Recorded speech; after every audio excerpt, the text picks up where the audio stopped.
What's that wing called? This is a, Right, now. when I spoke to Carl on Sunday, I said to him that I wanted to do a talk on stabilisation. I'll get there, but seeing you guys want to know a bit about the FPV thing, I'll show you basic what it is. This is a Hercules flying wing. It's an American kit. It's actually bloody expensive. It costs about $180 over there, and it's just a piece of fun. I bought this one from a guy in Concord, Model Aircraft Club, for $50.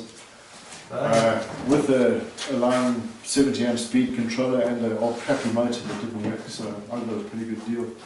Really is a nice stable platform for flying. It's as solid as a rock. Basically, your FPV systems, obviously you have to have a camera.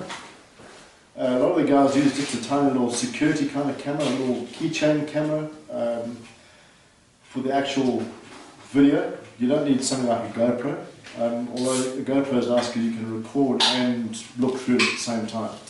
So if you're flying up to something really nice, you're getting a HD movie of it, or movie of pictures or whatever. So basically you just tap off your video line, it goes to your receiver, your transmitter. This particular one is a 5.8 gigahertz and it's 600 milliwatts. Unfortunately, totally illegal. But if you the MAAA, I have to bring them up again all the time because they set the boundaries and the rules and the rest of it. They only allow 25 milliwatts, which is from about here to where my car's parked, and then it's out of range. So how you meant to fly? How many milliwatts did you say it was? This is 600. With the correct aerial, this one has got a little curly aerial. They normally come with a little thing like on the end of your 2.4 transmitters. That's when you buy them, they have a little aerial like that. That gives you pretty good range for something that's stable like this. So you're looking at a straight aerial, and your straight aerial for your transmitter would have, your receiver would have the same aerial. All very well if both your aerials are facing straight up and down. But as soon as the plane turns like that, that aerial, if you compare that as a straight line, is now sending its wavelengths out at an angle.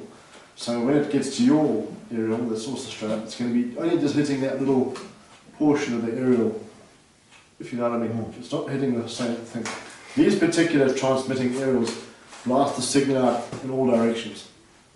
So it doesn't matter whether the plane is coming or going, on its side, upside down, it's still going to get a pretty good receiver.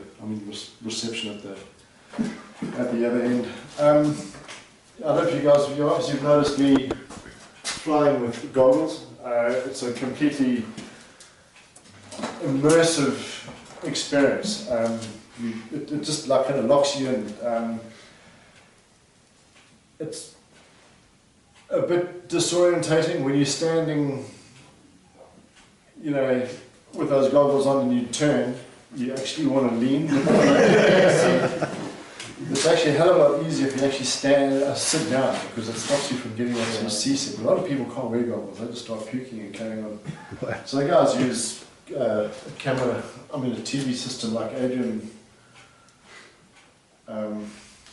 Adrian's got a little TV that he got for $100 or so from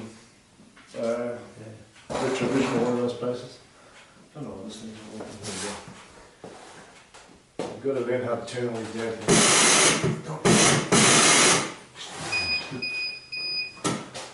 That's it. Wrong plug, wrong! Stop leaking.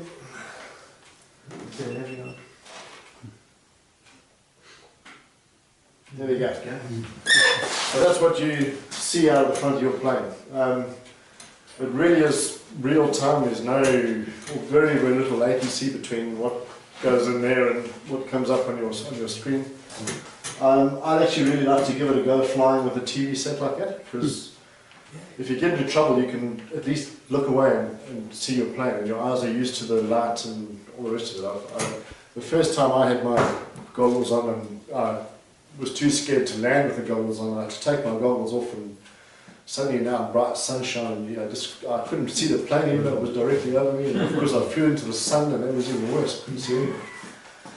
So, yeah, basically there's two ways of doing it. It's either obviously through the goggles or through a TV. Obviously a TV out in the sun, you have to have a little cover over it so you can keep the light down, and you can see these guys doing it. The range from this transmitter that I've got, the 600 milliwatt, is I could probably get about 5 kilometers out of it, and probably more if I had one of those patch antennas on the this is your receiver here.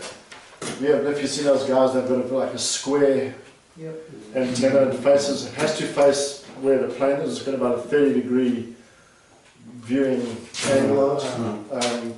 So that guy who came up at our front, he had two at sort of 45 or sort of 60 degrees apart, so it sort of gave him a 60-degree angle. This one here, I sort of have flown over the bend in the road, on the Loxton Road, which is probably about, I think it's a kilometre away.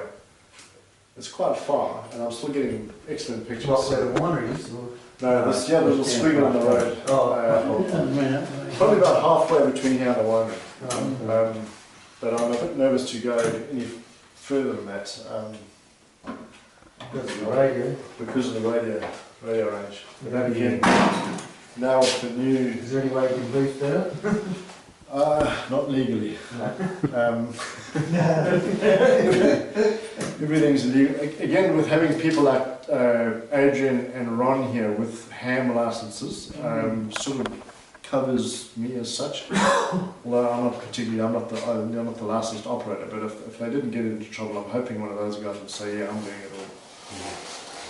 Whatever. So they all have got the qualifications to run a 5.8 gigahertz. So I have booked myself down for a ham radio course license. I'm going to get my foundation license first, and then standard license, and then advanced afterwards to run this. So what are you actually interfering with if you... What are you getting in trouble for? What are you... It's just legalities, really. Out here in the country, this 5.8 thing's not doing anything. Yeah. It's not like you're putting what you're looking at on the TV or someone's television in the house. You just roll the doors with nothing, do you? This is a 5.8 roundabout. There's a couple of TV stations that are pretty close to that. You get these FPV things in 3 different frequencies, basically 900 megahertz, 1.2, and then 5.8. I was going to turn that off. Obviously 2.4 you can get it as well, and you'll be on 2.4 at the club, because it'll just wipe out everyone's planes. They've got the 2.4 have got a very wide band, being a video thing, and will shoot down spectrums and things like that, radios. That's the only interference you guys will get from. You've got to be really careful when you do have FPV flyers coming on fun flyers and that, but they're not on 2.4, because they'll cause major havoc here. So. But it is one of the frequencies, legal frequencies, that guys can use. I don't know if you saw that my hand was going in front here when I was talking, it was blocking out. This 5.8 gives you a really good video feed, but because it's a very, very high frequency, it's got very little penetrating power. If you fly behind a tree or anything, your video is going to go. That's another problem with the 5.8 stuff. But the 900 megahertz things like that have got really good penetration. They'll actually go behind mountains and all the rest of it. So the guys doing long range FPV will go for a lower frequency because they can go distance and they can go behind things. What does it actually stand for, Mark? FPV? First person view. Yeah, that's good. Even that doesn't make sense to me. What's the second person looking at? He's trying to find a plane, mate. So, I don't know, but, He said that was Yeah. yeah, sorry? He's FPV. Yeah. So can you set it up with dual goggles? So You can set it up with dual goggles. I've got this little receiver here, that's how small it is, and it's got 2 video outputs. So you can plug in a TV and goggles, or goggles and a video recorder. So where you've got the TV plugged in there, that's where you plug your goggles in? Yeah, Basically, goggles, yeah, basically. Yeah. My goggles actually come off this little jack here. Actually, I've plugged in at the moment. If you look through my goggles, they're actually working. So, the other main thing I wanted to really talk to you guys about, and seriously, it's a pity Gil's not here, because that's one of the guys that I was trying to aim at, is you can get really good flight stabilisation boards nowadays. Eagle Tree make a really good one. They're about $80. And they basically will just sit, you plug them between your servos and your receiver. I've got a fancy chap here, works the same way. I'll show you how it works in a second. But it's basically a get out of shit button on your transmitter. A lot of guys call it the oh crap button, where it might have saved you on Sunday. There's 3 different modes that these things can fly in. I'm using the Eagle Tree as an example because it's the cheapest one, and it's probably one of the better brands. It's an American company, although it probably is made in China.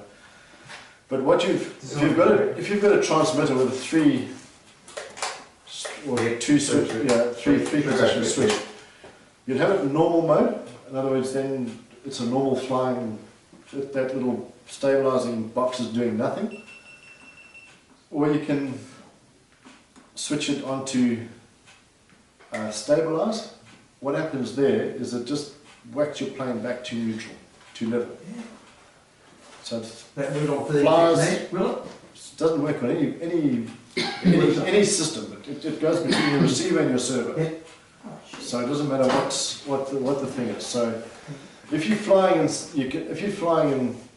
stabilised mode, you can keep flying in that stabilised mode. What that thing is going to try and do is try and level your plane all the time. Level your plane. But you can counteract that leveling with your transmitter. You can fly up. So if you get into trouble, just let sticks go, Yeah. and it just instantaneously bangs out into level flight. What if you're flying inverted? It'll flip over. It'll flip back over. That Eagle Tree as well has got a 3D mode as well, so you can flick it into 3D, and then whatever that plane was doing at the time you flicked it in, it'll stay in that attitude. So if you're knife edge, flick in your 3D, your 3D thing, it'll stay in knife edge. It's a lot of you can't use them in competitions and things like that. No, you can't. Basically, it's a heading hold. Yeah. It all comes from helicopters and things like that. So if you're in a hover, you pull it up into an up line and pull the switch, and it'll basically your throttle. Do you have to program that in, really? Most of them come plug and play, but you can connect them to a computer, and then you can then fine tune them. Yeah. And that'd be similar to the Eagle Tree one. Yours is an Eagle Tree, you said? Mine isn't the Eagle Tree, no, it's not. It's Yeah, because Hobby King has just bought one out. It sounds. yeah. Most of your receivers, I reckon in a year's time, all the new receivers that you buy will all have these GX 3SX or whatever ASX3s or whatever. Yeah. Which a lot of them have now for those foamies and that, the park zones. Yeah. So it's just as a saving. If you've got a big, I reckon if you've got a $400 plane, to put an $80 get out of crap button thing in it is worth it. Because it's so quick.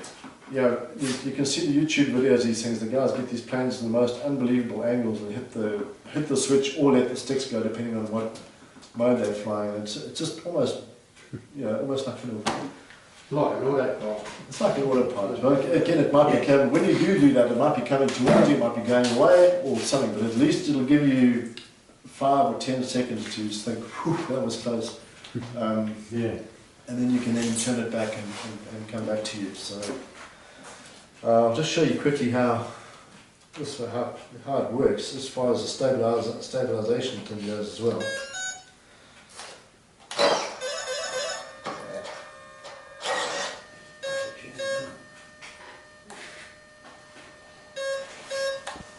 Because you wouldn't need any lights on that to fly at night. Yeah. That's the control. That's fine.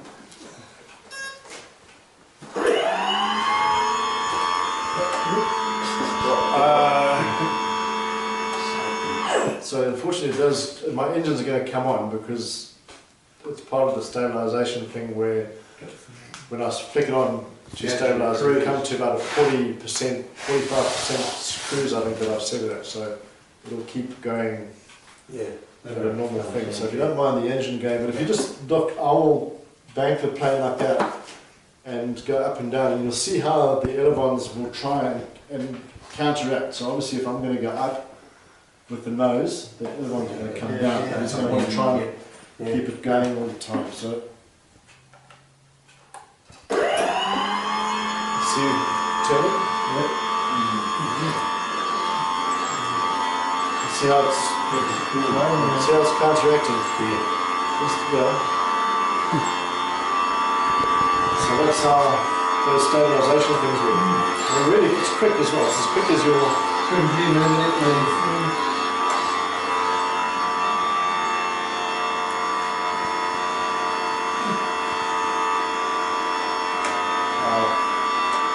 Just flicked it into the return to home thing, but I've just realised that it is at home, so it's not going to try and fly. Come home with phone. But that's basically what those little things, they're probably about as big as the top of my thumb. That's how big they are. These are the Eagle Tree, the Hobby one at Hobby King. I think I looked at them on the net tonight, Bob, and I think they're about $60 or so. They're little. So they all work the same way. But just as a safety thing on a biggish plane or an expensive plane, or dealing with the wind. Apparently they handle the wind a lot better. They smooth out your flight in the wind because it's counteracting that wind resistance the whole time, and actually then has the plane fully level. And it's instantaneous. It's not those little accelerometers and that are in there are they're so quick. It beats your hand movement. So the plane levels out a lot quicker than what you can keep it level at. And it helps with guys. So I switched my radio off and was trying to come home. Another kicked in. That's quite another clever thing. The guys reckon for tail draggers, big scale tail draggers, things like that, to get the thing to track straight down the runway, that's what the split flight stabilisation thing does. I reckon that'd be good in a glider tail. Yeah. Whether you call it cheating or not, I'm not sure, but I just think a lot of these... It's only cheap if you turn it on. Yeah. It's only cheating. Yours, that one you've got there, that's got a return to base. Yeah. There. It's got a GPS on it. That's the little GPS unit. There's the GPS unit on the wing there. So what's the next thing you're going to get? It'll bloody park it in the back of your ute when you... It has been returned to home, take off and land. And you can set waypoints on this as well. So I can set it to fly from here to my house to over wherever and back again. It's unlimited waypoints as well. It's literally just clicking on the computer here. Well, when you're flying that now, are you flying that with a screen or just with your goggles? Just with goggles. Are you looking at hitting the screen? Nah, not really. Adrian, I was actually when I brought this stuff from America, this receiver and transmitter, they actually sent me a duplicate order. Like a week later, I got the whole lot of it.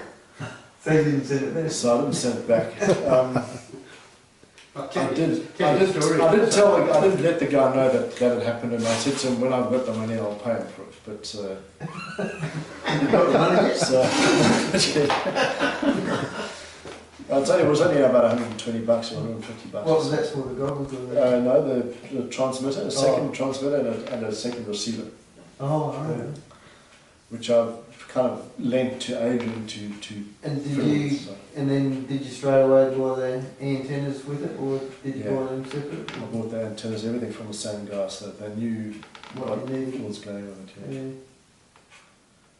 So, and the goggles, where did you source those from, and how much were they? Hobby King have got a pretty good deal on at the moment, where it's about 199 bucks, I think it is, for a pair of goggles, transmitter, receiver, and a little camera. That's that fat Are you shark kidding? one. The Yeah, whole lot? yeah. For 200 bucks, you can get the whole thing. But what's its quality like? Obviously. Well, they're all not it's Fat Shark. It's the same goggles that I'm using, Yeah. or same brand. It's not. So it's I think it's got a bit of. I think it's only got a 25 degree field of view though, which is But The other crowd, I was Mark, just going back to the stabilisation thing. We're all getting a little bit older, and our reflexes are getting a lot slower. And to have something where you can just flick a button and bang, your plane's now level. Can you talk range again, Mark? Yeah. Well, you just fit it between the... Goes between the receiver and the servo. So you actually have two female leads that go in from your receiver into the back of your stabilisation thing, and then your servos and go out the other side. There's heaps of that stuff on that website I gave Adrian. I think he got some stuff from Yeah, that Banggood yeah, crowd. They got the little egg beater aerials and yeah.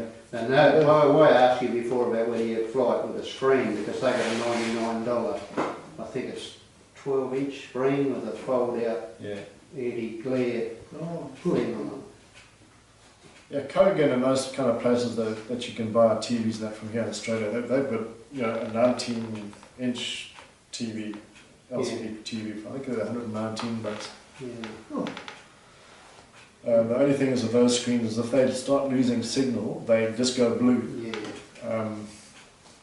With a proper FPV screen, will give you a bit of picture, it'll give you the snow, it'll give you a bit of picture. But it doesn't lose it completely. It doesn't lose it completely, yeah. Well, do you know anything about the one that Adrian got from that crowd? No. Has he used it, or? No, he had his heart attack and right about the time he was setting it up, I think. But this kind of thing in a quadcopter, this video system and stabilisation thing, I reckon is the way flying is going to go. I mean, this thing's all very well. If you see something nice, you scream over it at 40 k's an hour. You can't stop and have a look at it.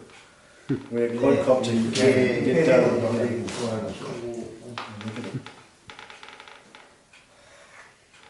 That's it. All very interesting. that's an aerial too, is it, the yellow straw? That's actually my 2.4 aerial.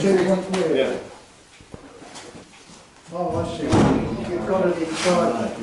Righto. Yeah, You meant to have them at 90 degrees, I just thought I'd do that instead of that. So that's your stabilisation down there. That's pretty big compared to you're talking about a thumbnail. So. Yeah, well that's stabilisation, camera stabilisation if you want to use a gimbal to keep your camera still. So the plane can go like this, your camera will stay still. Okay. That's got all your waypoints, navigation, stuff. So how much was that one? 170. Yeah. That was 179. The GPS was 79. We should start adding up all these figures then. Yeah, it does. It does add up. But I mean, this kind of thing. When I'm finished with this, I can take that out, stick it into a quadcopter, plug it into my computer, change the firmware to whatever, octocopter, 6 arms or 8 arms or whatever, and off you go in a quadcopter. Is that the evil tree that you're talking about? Where's that? He hasn't got it. Eagle He's Trees just is saying you just sat me behind. just the stabilisation thing He hasn't got one. It's just saying that That that's one's an got equivalent all of that. That's got the That's same equivalent. thing. Same thing. Yeah, that's not big. Well, not Yeah. totally equivalent, but Yeah. it does the same thing. That's got return to home and all that kind of stuff. Oh, you got all the, yeah, that's all in there, This has yeah. got extra GPS. Yeah, Oh. yeah, gotcha. Oh, bloody hell. Wait a minute, Carl. That is on camera. Video. Is that a voice recorder too? Probably. Oh, probably, he says. What's the 5D? Do some ordering from Hobby Kings, then. Yeah, That's another speedy, isn't it? that's a BEC. What's that? Battery elimination circuit. You normally take current from your speed Pretty controller. incredible technology, isn't it? It is these To days. your yeah. receiver. You look at it. Military Um, grade, this but is 20 years ago. Hey? Military For some grade, reason, this if is 20 years you ago. blow your speed Yeah. controller, Yeah. it'll And we're sometimes just also, getting you'll lose Blow rate. you, It can happen. Yeah. So there's I've got a BEC that powers the receiver. See, yep. And then This this one's thing- coming direct from the battery. This one comes direct. This one has also got it takes power off your main battery to your speed controller. It powers that thing. So Oh, right. the BEC is powering my receiver. That's powering the. That's bearing that and that. And Geez, you wouldn't Yeah. want to sneeze putting it together. Yeah. You think of that. It's actually pretty simple to all plug it in. It's What is this? Is that the black? yeah, that's the yeah. What match? Because match is for. So these two here are doing those two there, or Yeah. yeah. I do two 3,300s in parallel into the one into? Yeah, okay. one thing. And So then the that little, voltage that little stays the 1,000. same, but your voltage. Yeah, voltage all capacity. So that's all that's running the camera That runs the camera and the video transmitter. Yeah. Right. And what's that? That's only is that a 3-cell or It's a 3-cell is that only about 1,200 maybe? 1,000. Okay.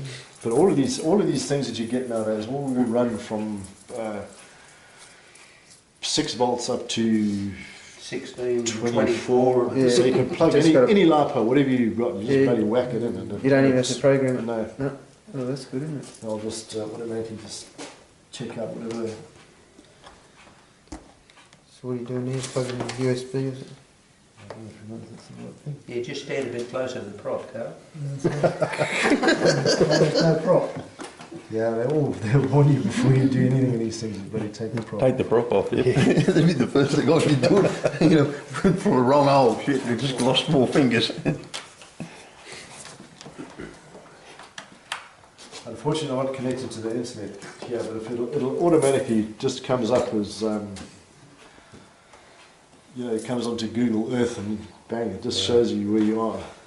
The actual GPS, I reckon, is accurate to 40 centimeters in altitude Yeah. and about 1.5 meters. So when you program it, you'll 3D program it for height and where it is longitude and latitude. That return to home feature I've got says will give you the option of when you come home how hard you want it to be off the home thing. Mine set at I think 100 meters or 60 meters. 60 metres. 60 the metres, other yeah. day, yeah. 200 feet. Oh, Because I wasn't sure how tall the the light pole. lights are. So we went higher to make sure. Above those poles Yeah, there. it's got a 60 meter radius as well. Yeah, it goes in a big circle. Just goes in a big Big. round circle. And that's all run on satellite. Satellite. Satellite. Mm. Eight satellites. And how, what's Eight the, satellites. so within 40 centimetres of height, you When they said, go to range, they pick them. and how far? All the ones that go Well, around. probably Yeah, half yeah. meters. When that one goes out of range, it automatically So takes it's the pretty next accurate. one. Yeah, it's just now it's showing my house. Is my house is on the corner there, but that's because that's where it was when it loaded up. But if I connect, unfortunately, it'll take it away. That. I'm now connecting the computer to the. It'll lose the GPS now because that's saved from when I switched it on at home last.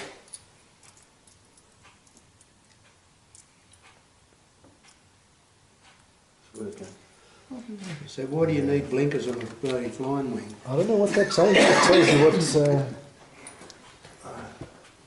You can see the little artificial horizon and all that moving in there. Oh yeah. Faster. So you can get a long range video link that connects to, I mean, a data link that plugs into this chap as well. Oh. So you'll have another aerial on this bloody thing, and then you'll have another aerial here next to you, Computer. and this is how you fly, looking at this thing. So you'll then drag your mouse or whatever to say I want to go from here to there, and you'll press a button, it'll send the information up to the plane, and off it'll go. Away it goes. Yeah. So you're just flying it off what you see on Google Earth, and then it Yeah. gives you the real version You of go to it. the car place, drop a few bombs. There's a thing there, flight plan. Oh, look at that. For some reason it's actually done. You get to reset it to there. That's not, That's home. that's not real time now. Yeah, that's set where home is, you see. Last time we used it was out here at the field. But you can, I've never had to do this before because I don't know how to, I don't want to set this thing to really fly off next time I use it. So I'm not going to do too many buttons. No, don't do that. These are the kind of initial setups and things like that. You configure your radio to start off with right from the beginning. It's all right in front of you. It's all pretty. These are different, all your fail safes. Yeah, we are. What chart you go home with your plane, your prop on, and that kind of stuff. So it's pretty straightforward.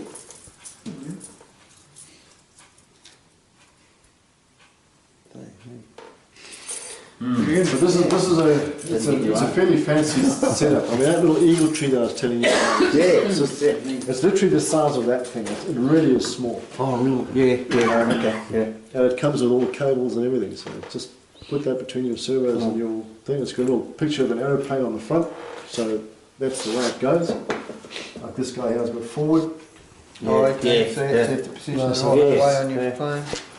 Which way is which? In your plane. And when you initially set these things up, it has to be level. So when you've got that little Eagle Tree Guardian in your plane, when you first switch it on out here at the flying field, you've got to make sure that it's level. Oh, Because then it then takes that as level. Okay. Any deviation from that, Yeah, it'll gotcha. crash. Yeah, good. So if you're holding the thing between your legs and plug it in, You've got to go between your legs. it won't go between your legs, but when you do hit that phone switch thing, it's going to go. Just go, yes. Yeah. But most of your planes, like a T-28, Adrian's T-28, they're sitting on a tricycle and a undercarriage on the table. You plug it, and that's as level as you want it to come with. That's just well, tail dragger will you can To get out of trouble, that's how level you want it to you can come just out. jack the tail up and make that level if you wanted to and plug it in, you'd be right, wouldn't you? Yeah. And once you've plugged it in and you switch it off again and you switch it on later to go next, you don't have to. I think you still have to switch. Whenever you switch it on for the first time that day, it takes that as your It takes that as the thing, does it? Yeah. But you'd have instructions with it in there. This one Just here, tell you how it this works. one here has kept my level as a reference when I did it on my diary and tail for the very first time. Yeah. And it's probably about 2 degrees out. Yeah. Because when I go on to stabilise, it'll just gradually lose altitude. I need to get into the actual parameters and crank Get it up a it, bit. just crank it up a bit, yeah, so that it does stay level, yeah. But when it comes home, it stays level, doesn't it? Yeah. Yeah, That's because I've seen it here, that they just circle around it, It's just using a different. that's a different setup. Yeah. Yeah. Stabilise is just to keep it level. Yep, And then if you want to do return to home, then it uses the GPS and all the rest of it. Really, wouldn't it? You get the same aerials, the 800 megahertz, one of those is about that big. It's a huge thing. So the bigger, the lower the frequency, the bigger the area. Oh, right, yeah, yes. So you'd actually, I reckon it's having something that big. I was plugging in this as an area. There's a lot of trick. What? This is the penetration. You've got all this, can you imagine that thing, that Can be the same. and then flipping the plane over on landing or something Ooh. like that. Oh yeah, disintegrate it properly. You won't do that because you've got photo. So that will work until the plane actually stops. Like if you had that set up where it comes home and all the rest of it and so forth, that will keep control of that plane until it actually stops. Yeah. Like you land out here and it's running along up here Yeah, until that plane stops. Yeah. That'll be still controlling it. yeah. I'm not quite sure how the auto takeoff and land works on a plane with wheels, but with the hexagon